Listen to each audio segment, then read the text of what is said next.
Olá, eu sou o Clóvis, do De Frente com os Livros, Eu sou a Fran, do Universo Literário. Eu sou a Érica do Relicário. e esse é mais um Leitura Compartilhada. Dessa vez a gente vai estar conversando sobre o livro A Insustentável Leveza do Ser, do Milan Kundera. Então, vamos tentar chegar a um consenso do que fala o livro, porque é um livro bem peculiar. Ele não tem uma história definida e ele fala simplesmente sobre o cotidiano dos personagens, que são 4. Tomás, a Sabina, o Franz e Teresa. Isso. Então a gente tem esse título, A Insustentável Leveza do Ser, que é um título bem forte e poético ainda, para tentar descrever essa história tão complexa e profunda que é esse livro. Em resumo, o que você achou do livro? O livro ele é dividido em parte, e cada parte o autor apresenta basicamente um personagem, e aí na outra, mas você conhece vários personagens nessa mesma parte, mas por exemplo, ele apresenta o Tomás. E aí o foco daquela parte é o Tomás, onde você vê a Teresa e tudo mais.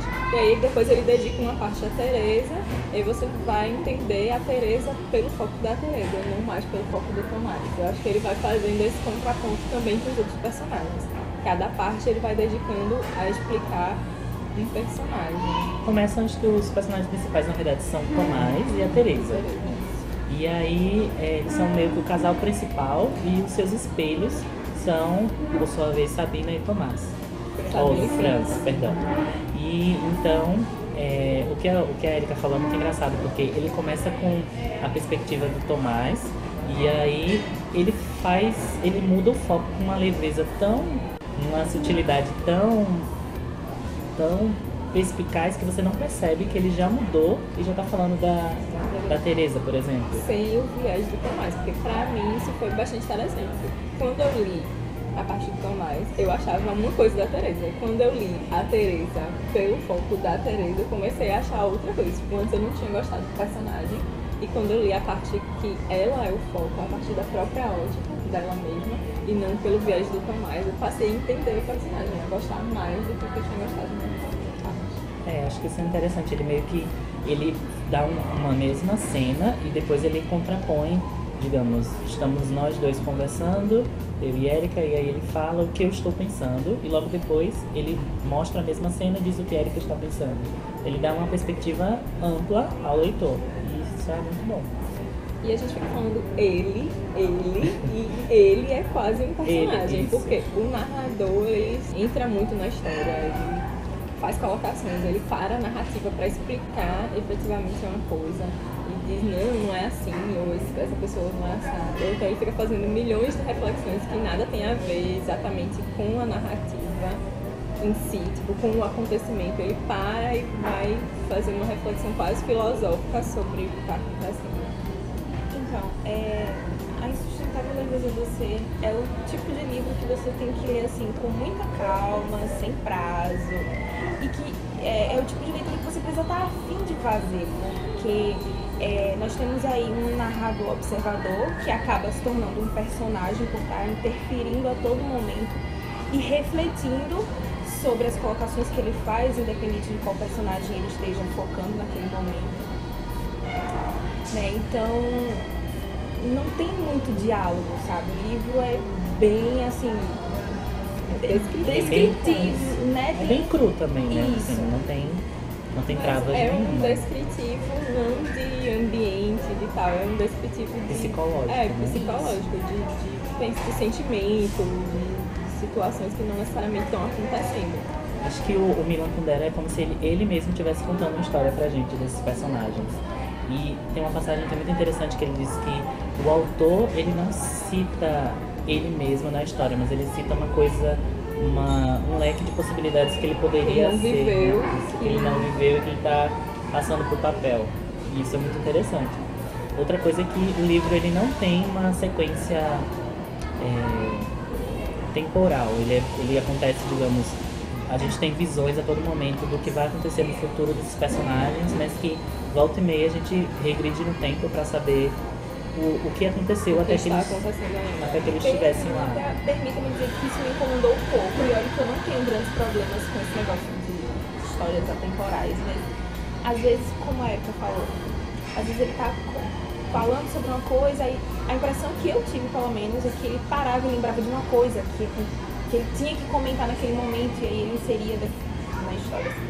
Então, pra mim ficou meio... Não sei, sou um pouco bagunçado, não sei. Assim, pra mim incomodou um pouco. Da minha parte eu gostei, assim, eu achei que ele contou uma história quase como que fluxo de pensamento. Isso. Quase como se eu estivesse realmente conversando com você.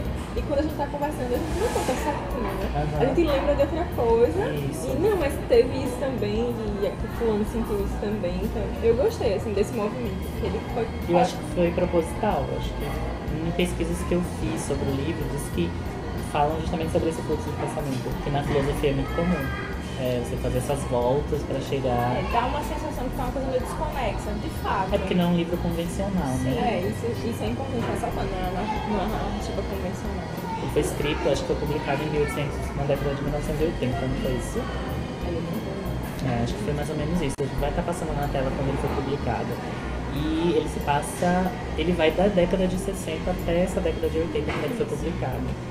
E também tem um contexto não só filosófico, mas ele também vai estar puxando do contexto histórico para fatos que realmente aconteceram eu não vou saber falar. Tchecoslováquia. Tchecoslováquia. Tá, ok. E hoje é dividido em República Tcheca e Eslováquia. Então, aí eles vão falar justamente do comunismo russo e da opressão que os habitantes dessa localidade sofreram. E tem muita influência também com o autor, porque ele viveu nesse país, né, antes da divisão, e atualmente ele é naturalizado francês, parisiense. Mas se a gente for pensar entre as coisas que eles viveram em termos de sentimento e o contexto histórico, eu acho que eles se afetam menos com o contexto histórico. É mais pra pincelar pra gente. Apesar assim, do Tomás, por exemplo, mudar de profissão radicalmente, que era cirurgião e passa a exercer funções triviais e por causa desse contexto, mas eu acho que ele se abala menos com isso do que com outras coisas que ele fez, assim. Isso foi uma coisa de fundo mesmo. Outra coisa que me lembrou você falando é que, por exemplo, a gente revê esses personagens no futuro, digamos, o Tomás mesmo, ele passa por sérias mudanças, tanto de comportamento, de mentalidade, quanto na profissão. E aí, mais na frente, você encontra o personagem X, como, digamos, ele era médico, e ele passa a ser um pintor. E eu não reconheci ele como... É pintor ou é lavador de janela, né? Uma coisa assim, é uma coisa bem trivial. E aí, quando eu li, eu pensava que era outra pessoa, eu não reconheci ele como ele, entendeu? E até você saber quem é a pessoa é engraçado, porque você não faz ideia de como vão estar esses personagens daqui a um tempo. Mas o rei, cara, mesmo assim, eu acho que ele leva isso assim, meio que naturalmente. Vou precisar exercer essas funções por causa de um regime, por não me adequar a esse regime. Mas acho que ele se abala menos. Então, aí depois que... É porque assim, primeiro a gente já sabe, né? E depois vai mostrar todo o processo até que ele tomar essa decisão. Tipo, ele sofre muito um duelo moral entre ele realmente exercer a medicina. Exercer a medicina ou exercer o direito de cidadão como uma teoria que ele acreditasse que era correto, né? Seguir. É importante a gente lembrar, né, tentar, na verdade, chegar ao que o livro quer dizer, assim, em suma, né, o ponto central. E conversando entre nós, eu e Erika chegamos num consenso de que o principal foco do livro é o amor. No caso, eu fui até mais longe e pensei na contraposição entre o amor real e o amor idealizado. Que seria, por exemplo, o que Teresa pensa de Tomás e o que ele pensa sobre ela, do amor entre eles. E aí onde a gente chega na questão da leveza e do peso.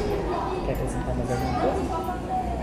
Eu acho que o tema realmente, como você falou, a gente chegou a esse consenso de que é o amor, mas eu não sei se eu pensei nisso, entre amor real e amor ideal. Eu acho que é mesmo só como a gente efetivamente vive o amor, seja pensando o amor, seja na prática. Eu acho que é como cada um deles encara o sentimento de formas bem distintas. Tipo, o Tomás não é que ele não ama a Teresa. Ele ama do jeito dela. Mas ele ama do jeito dele. Que ele entende que é amor, entendeu? Que não tem nada a ver com traição, não tem nada a ver com isso. Já ela, em contrapartida, mostra ele Uma outra visão do que é o amor. Então, o amor pra ela seria configurado de outra forma. O que nenhum dos dois, eu posso dizer, não, isso aqui é amor, isso não é amor. Cada um tem a sua forma de vivenciar. Pra mim, isso foi o mais legal do livro mesmo, assim. Por eles serem tão diferentes e a forma como ela é inserida na vida deles. Teresa e ao mesmo tempo, quando ele se vê sem Teresa, ele vai atrás disso. Mesmo ele sendo mulherengo. Mesmo sabendo que ele vai se arrepender. E que tem um homem muito mulherengo. E tem os reveses, assim, de estar com ela, né? Tem essa carga que ela traz, mas ele mesmo assim prefere estar com ela. Então, tipo, E a relação é super complicada, porque ela sabe do que ele não é fiel a ela e ela chega a conhecer uma das amantes, que no caso é uma das personagens, a Sabina. E mesmo assim, ela tenta ser fiel e também não é dela, entendeu? Eu acho Não que é uma dela. personagem de personalidade. Particularmente, gostei muito. Eu acho que é a minha personagem predileta. É a parte que eu mais gostei, é a parte que ele explica como ela chegou a essa configuração do que é hoje. Que é uma coisa também que eu gostei bastante.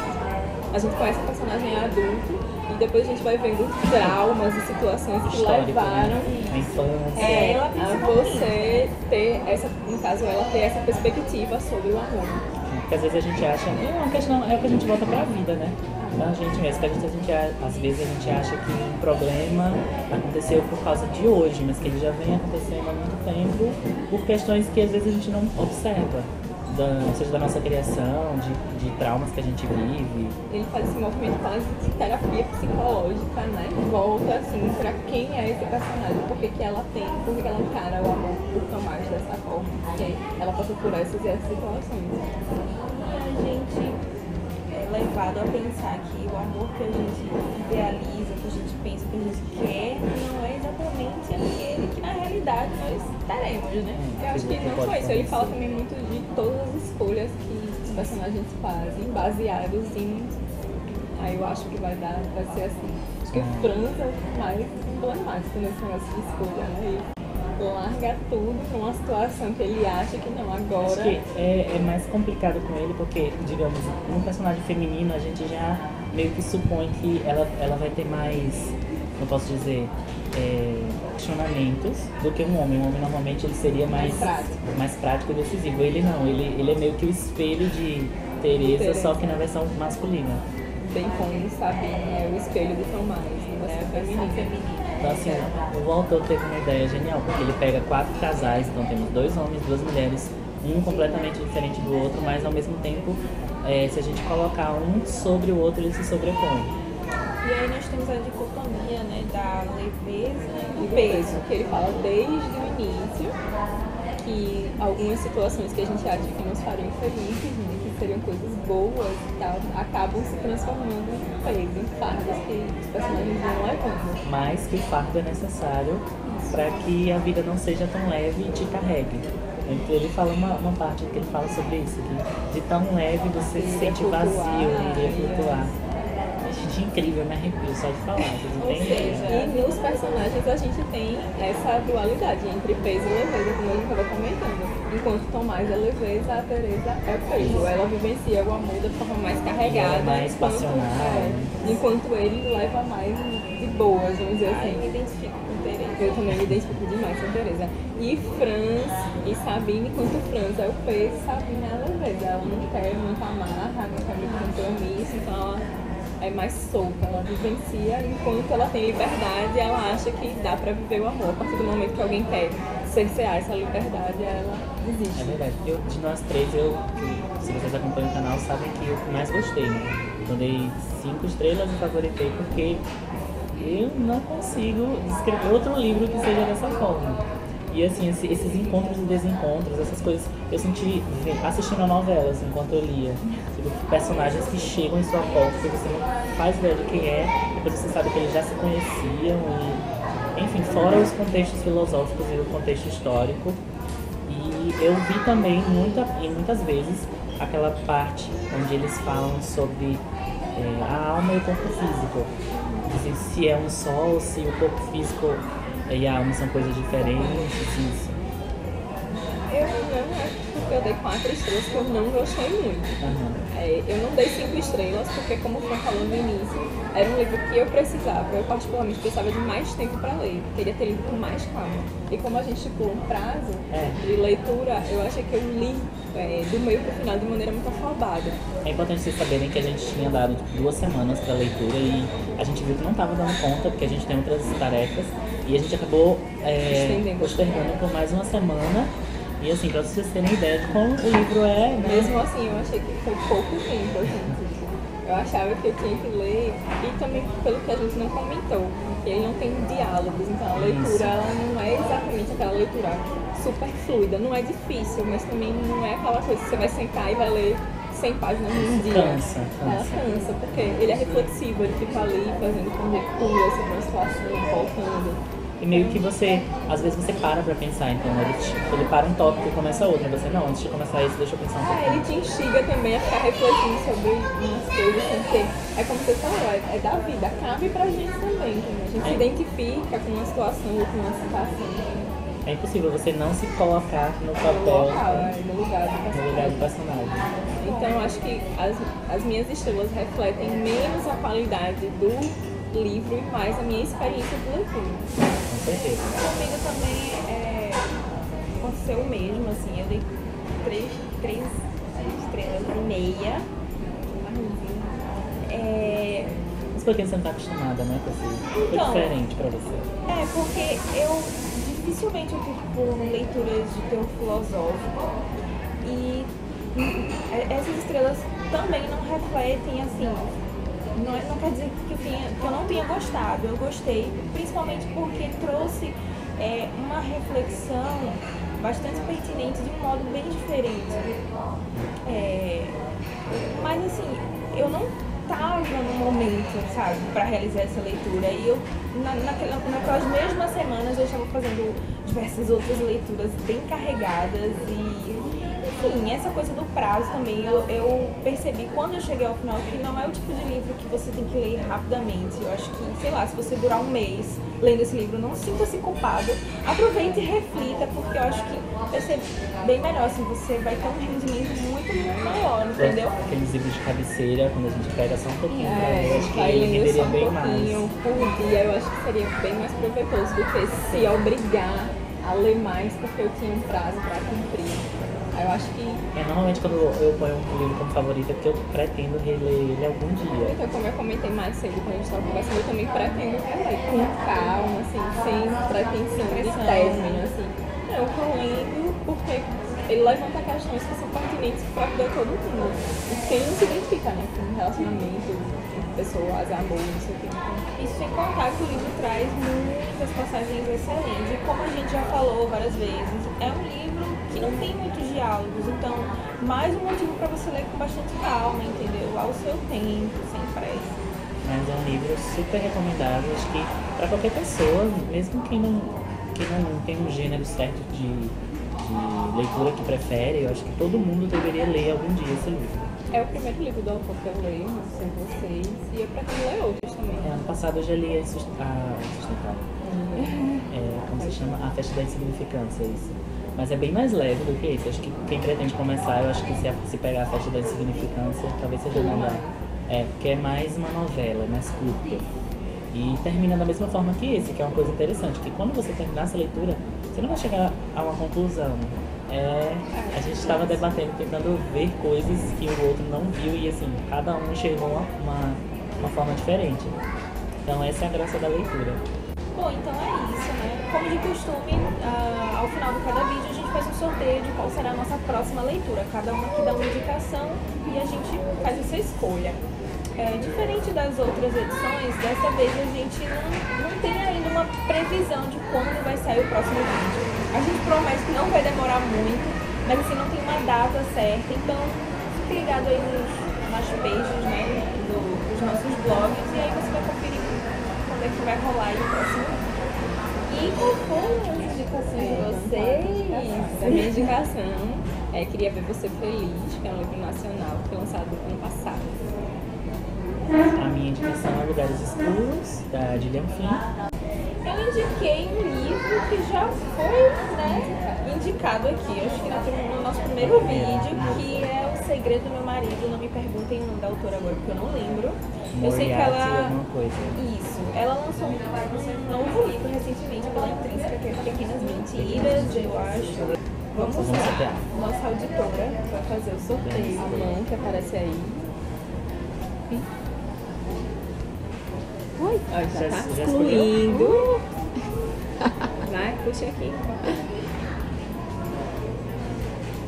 Se ele já sabe qual é, porque esse tem um diferente. Não acredito que é o meu de novo. Poxa vida. Ai, não, gente, não acredito.